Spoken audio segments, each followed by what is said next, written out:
right at the top of Mount Everest, there's this place called the Death Zone. And is this where a lot of mistakes are made in retirement too? That's exactly what happens. Oh, no. That's where we can see people financially die 6 months into retirement, a year into retirement, because they did it incorrectly.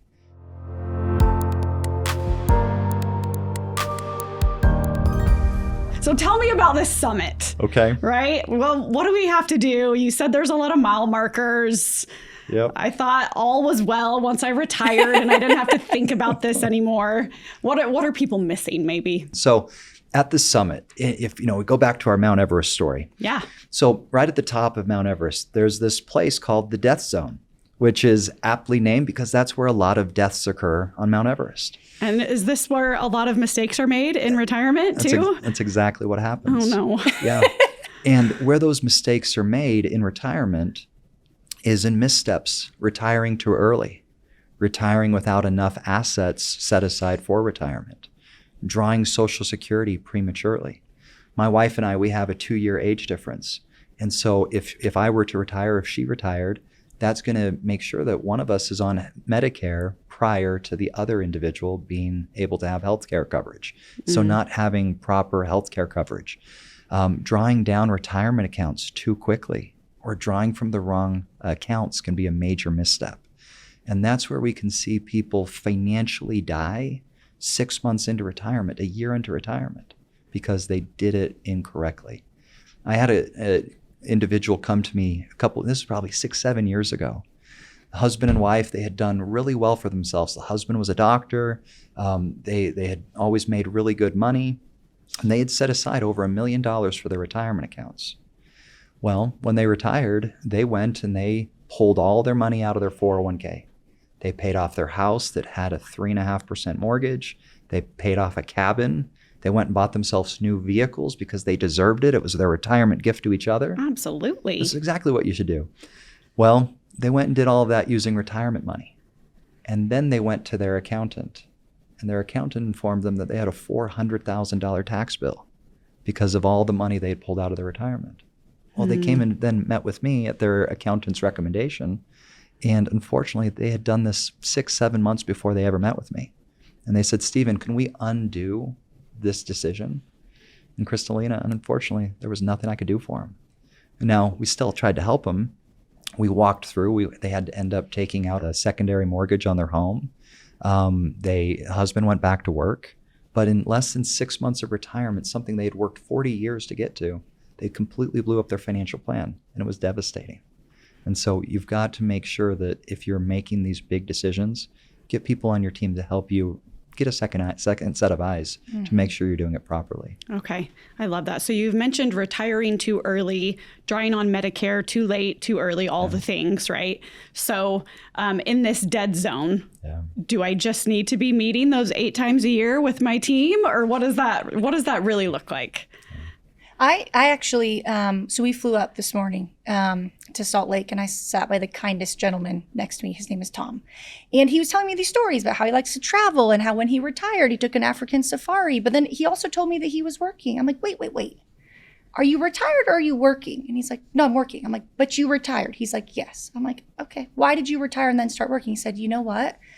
We thought we'd planned enough for retirement, but we realized we really like to travel, and we can't afford to travel in the capacity that we want to travel with what we planned on for retirement. And so as you think about that ascension side and the death zone, the summit, there's a lot of planning that needs to go into that, right? Sometimes we meet with people who we ask husband and wife, well, what do you guys want to do in retirement? And they look at each other and either one, have never talked about it, or two, we have vastly different stories being told by husband and wife. And it's like, those are conversations that we need to be having up into the summit and then through the summit to make sure, hey, we're still on the same page and we're still on target to do what it is that we're wanting to do. And it will shift, right? Maybe when we make a decision about Medicare or we make a decision about when to draw Social Security, that's not like a year that we write down and we stick with it, based off of health, based off of goals, based off of the costs of healthcare to bridge the gap but before Medicare. that number more than likely will shift over time just based off of outside factors, things that we're not planning on. So we plan for the expected, but we also plan for the unexpected. I love that. That's awesome. So speaking of this right equipment, right, we've talked about all these different accounts that I'm going to have or vehicles as I make this ascension. What does that transition look like, right? In I'm actually retiring. I've made it to the summit. So one of the biggest things you have to look at doing is making a transition with the way you're investing, with your lifestyle. So we talked earlier about that speedometer in the car. That when you're younger, you need to be driving 80, 90, 100 miles an hour. You need to be going fast. You need to be aggressive with your investments.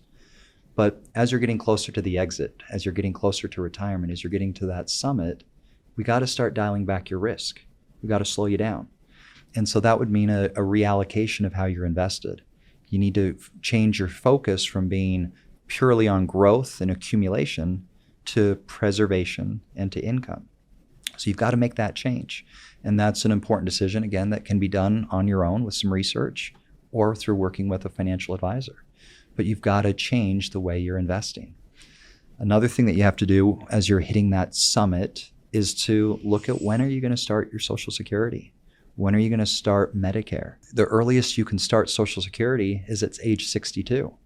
Your full retirement age right now is at age 67. And you can wait and defer your Social Security all the way till age 70. And by drawing early or prior to 67, you're actually taking about a 5% penalty each and every year that you draw prior to age 67. So you're looking at a potential 25% penalty for the rest of your life if you started Social Security at 62 versus at 67. And so that can be a huge misstep. And Social Security is a great tool for retirement, but it should not be the only tool that you use in retirement. So I can't just rely on Social Security? Unfortunately for us, there's going to be some funding issues with Social Security. If you're over 60, if you're over 65, 70, Social Security is going to be there. But for younger individuals, it's certainly not something we need to bank on or plan on. We need to make sure we're planning appropriately outside of Social Security. Any other things I need to be aware of in that transition period from ascending to retirement? Well, like Brooke said, many people, when we get them in, will say, what does retirement look like for you? The day after you've retired, you wake up, you don't need to have the alarm clock set, you can roll out of bed. What does that day look like?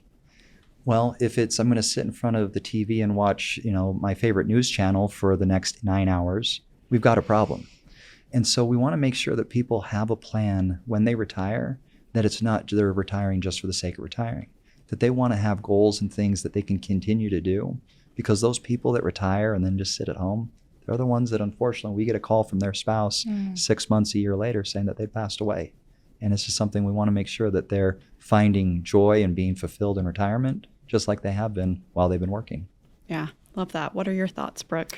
Yeah, Stephen brought up that you need to consider your risk tolerance, right, at that summit. But I would say that needs to be considered 5 or 10 years prior to that. We've known in the last 5 years, we had 2020, right, the great toilet paper shortage in March, where our 401ks dropped substantially and we were all scared we would run out of toilet paper. But if you were going to retire in March of 2020, that was where you marked on your calendar with your big red X, this is the day. Had you not reallocate or repositioned some of your portfolio, you may think, this is not the best time for me. And unfortunately, we do have people that say, nope, it's marked on my calendar, this is my day, I'm getting out. Not probably the most advantageous time to remove yourself from the market or maybe change things. That would have been better to do, properly position yourself prior to that. Both my parents, both retirement age. My dad retired in May and is loving it. That man is playing pickleball, floating, rafting, taking helicopters in the Bob Marshall. I mean, he is doing awesome things and loving retirement. My mom is about to retire early next year, and she had quite a few friends that retired in 2022. So the 4th worst stock market in U.S. history and the very worst bond market. And because they decided to retire in that year, a year prior, they could have walked away with this much. But because they chose, again, because it was marked on their calendar, they walked away with this much and then decided to reallocate. And so again, as you're getting closer to retirement, that's where we need to be pulling down that risk. So in the event that we have a market pullback, you're properly allocated, that you could still make it through and still have enough money to make it in and through retirement. So I think that lever of I'm making money, now I'm not making money, we need to pull that at some point, but we need to move that lever a little bit earlier in regards to your risk tolerance. Stephen and Brooke, thank you so much for joining us today. Thanks for having me. I've learned a lot from you, and hopefully all of you who have joined us have learned as well. And we will see you on the next episode of Guiding You Forward.